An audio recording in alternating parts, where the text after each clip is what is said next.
Hi friends, ഞാൻ ലിയ. എല്ലാവർക്കും രുചിഗ്രഹത്തിലേക്ക് സ്വാഗതം. ഇന്ന് എൻ്റെ ഡാഡി വന്നിരിക്കുന്നത് നമ്മൾ നേരത്തെ തയ്യാറാക്കിയ കുബ്ബൂസിന് പറ്റിയ നല്ലൊരു മിഡിൽ ഈസ്റ്റേൺ കോമ്പിനേഷനുമായിട്ടാണ്. എന്താണെന്ന് നോക്കിയാലോ? ഇന്ന് തയ്യാർ ചെയ്യുന്നത് കുബ്ബൂസിന് പറ്റിയ ഒരു കോമ്പിനേഷനാണ് ഹമ്മൂസ്.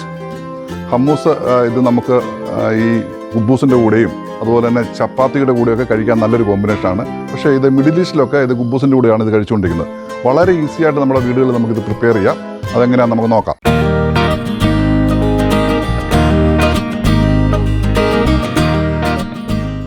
നമുക്ക് ഹമ്മൂസ് ഉണ്ടാക്കാനായിട്ട് തുടങ്ങാം. അതിനുവേണ്ടി ഞാൻ ഇതുപോലൊരു പ്രഷർ കുക്കർ എടുക്കുന്നു. അതിലേക്ക് 250 ഗ്രാം വെള്ളക്കടല 24 മണിക്കൂർ കുതിർത്താണ്. ഇത് നല്ല വൃത്തിയായിട്ട് കഴുകി നമുക്ക് ഈ കുക്കറിലേക്ക് അതിലേക്ക് അത് മൂടുന്ന മാതിരി വെള്ളം ഒഴിച്ച്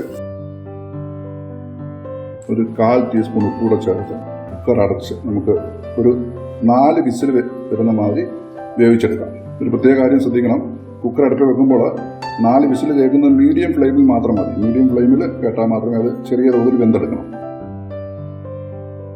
നമ്മുടെ കടല വെന്തിട്ടുണ്ട്. 4 വിസിലടിച്ചു. അതിൻ്റെ പ്രഷർ പോയാൽ നമുക്ക് നോക്കാം. പ്രഷറൊക്കെ പോയിട്ടുണ്ട്. ഇത് നമുക്കൊന്ന് തുറന്നു നോക്കാം.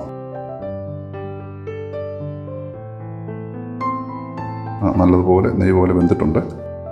ഇത് നമുക്ക് സ്ട്രെയിനറിലേക്ക് മാറ്റാം. മാറ്റിയിട്ട് ആ വെള്ളം ഒഴിച്ച് കളയണ്ട. വെള്ളം നമുക്ക് മിക്സിയിൽ അടിക്കുമ്പോൾ അതിന് ആവശ്യമുണ്ട്. തണുത്ത് കഴിഞ്ഞിട്ട് നമുക്ക് മിക്സിയിൽ അത് അടിച്ചെടുക്കാം. നമ്മൾ ഹമ്മൂസ് തയ്യാറാക്കാൻ വേണ്ടി അതിനകത്ത് ചേർക്കേണ്ട ഒരു ഇൻഗ്രീഡിയൻ്റ് ആണ് ഇത് വെളുത്ത എള്ളാണ്. ഇത് 1 ടേബിൾ സ്പൂൺ. ഇത് ചെറു തീയിലിട്ടൊന്ന് വറുത്തെടുക്കാം. ചുമന്ന് പോകണ്ട, ഒരു മൂത്ത് വന്നാൽ മതി. ഇത് നമ്മൾ കടല അരയ്ക്കുന്ന കൂട്ടത്തിലിട്ട് അരയ്ക്കണം. ഇതൊന്ന് ആദ്യം ഒന്ന് പൊടിക്കണം. പൊടിച്ചിട്ട് ശേഷം അതിൻ്റെ കൂട്ടിയിട്ട് അരച്ചാൽ മതി. ഈ പരുവം മതി. ഇത് മൂത്തിട്ടുണ്ട്. തണുത്ത ശേഷം നമുക്കിത് മിക്സിയിലൊന്ന് പൊടിച്ചെടുക്കാം. കടല അരയ്ക്കാൻ വേണ്ടി നമുക്ക് ഇതുപോലൊരു ജാറെടുക്കാം.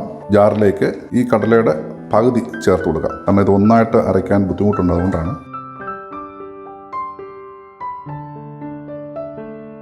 അതിലേക്ക് നമ്മൾ സ്ട്രെയിൻ ചെയ്ത് വെച്ചിരിക്കുന്നതായ ആ വെള്ളം, കടലയുടെ വെള്ളം, അതിൻ്റെ നിറവ് വരെ വേണ്ട, ഈ പരുവത്തിൽ മതി. ഇങ്ങനെ നിന്നാൽ മതി വെള്ളം. അതിലേക്ക് ഒരു 5 അല്ലി വെളുത്തുള്ളി ചേർക്കുന്നു. പൊടിച്ചു വച്ചിരിക്കുന്നതായ ആ എള്ള് പകുതി ചേർക്കുന്നു.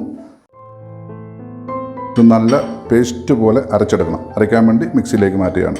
ആദ്യത്തെ ബാച്ച് കടല അരച്ചിട്ടുണ്ട്. ഇതേ പരുവത്തിൽ വേണം അരച്ചെടുക്കാൻ. നല്ല നൈസായിട്ടുണ്ട്.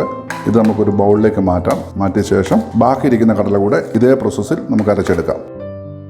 കടല അരച്ചെല്ലാം നമ്മൾ ഈ ബൗളിലേക്ക് മാറ്റിയിരിക്കുകയാണ്. നമുക്കിനി ഇതിലേക്ക് ആവശ്യമായ മറ്റുള്ള ഇൻഗ്രീഡിയൻസ് കൂടെ ചേർക്കാം. ഒരു 2 സ്പൂണ് ചെറുനാരങ്ങ നീര്, 1 സബോള ചെറുതായിട്ട് കുത്തിയരിഞ്ഞാണ്, വളരെ ചെറുതായിട്ട് കുത്തിയരിഞ്ഞാണ്. അതുപോലെ 1 തക്കാളി ചെറുതായിട്ട് കുത്തിയരിഞ്ഞത്, 2 പച്ചമുളക് ചെറുതായിട്ട് കുത്തിയരിഞ്ഞത്,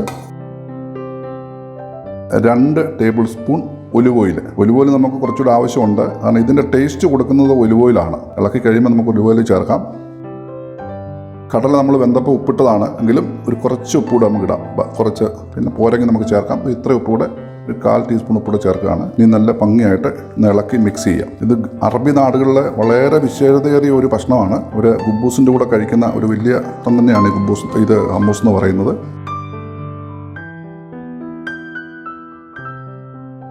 നല്ലപോലെ മിക്സ് ആയിട്ടുണ്ട്. ഇനി ഇതിൻ്റെ ഉപ്പൊക്കെ നോക്കി നമുക്ക് സെർവിങ് ഡിഷിലേക്ക് മാറ്റാം. വളരെ രുചികരമായ ഹമ്മൂസ് റെഡി ആയിട്ടുണ്ട്. ഇത് നമുക്ക് കുബ്ബൂസിൻ്റെ കൂടെയും ചപ്പാത്തിയുടെ കൂടെയും ബ്രെഡിൻ്റെ കൂടെയൊക്കെ കഴിക്കാൻ പറ്റിയ ഒരു കോമ്പിനേഷനാണ്. ഇത് നിങ്ങൾ തീർച്ചയായും നിങ്ങളുടെ വീടുകളിൽ ഇത് ട്രൈ ചെയ്ത് നോക്കണം. ട്രൈ ചെയ്താൽ മാത്രം പോരാ, ഇതിൻ്റെ ഫീഡ്ബാക്ക് ഞങ്ങളെ അറിയിക്കണം. ഞങ്ങളുടെ ചാനൽ ഇതുവരെ സബ്സ്ക്രൈബ് ചെയ്തിട്ടില്ലെങ്കിൽ നിങ്ങൾ തീർച്ചയായും സബ്സ്ക്രൈബ് ചെയ്യണം.